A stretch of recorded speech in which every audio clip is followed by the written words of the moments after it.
வளர்ச்சியும் வாய்ப்புகளும் தொடர தமிழும் தமிழகமும் தலை நிமிர மோடியின் கேரண்டி இருக்கு. பயம் எதற்கு?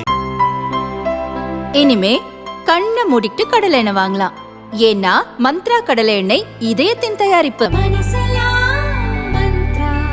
ராமநாதபுரம் லோக்சபா தொகுதியில் பாரதிய ஜனதா கூட்டணியில் சுயேட்சையாக முன்னாள் முதல்வர் ஓ பன்னீர்செல்வம் போட்டியிடுகிறார்.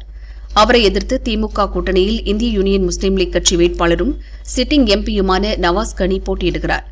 நவாஸ் கனி மீது தொகுதி மக்களிடம் எக்கச்சக்க புகார் உள்ளது. 2019 தேர்தல் பிரச்சாரத்திற்கு வந்தார். அதன் பிறகு தொகுதி பக்கமே எட்டி பார்க்கவில்லை. எங்களுக்கு தேவையான எந்த அடிப்படை வசதிகளையும் செய்து தரவில்லை.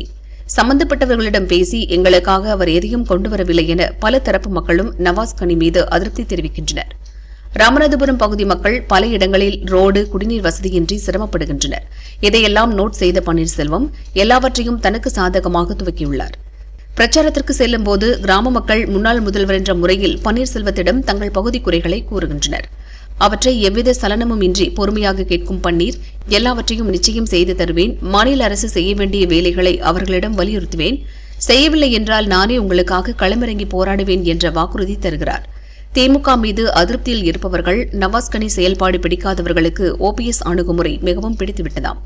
எனவே எப்படியாவது திமுக அதிருப்தியாளர்களின் மொத்த ஓட்டையும் அறுவடை செய்துவிட வேண்டுமென கங்கணம் கட்டியிருக்கிறாராம் பன்னீர்செல்வம்.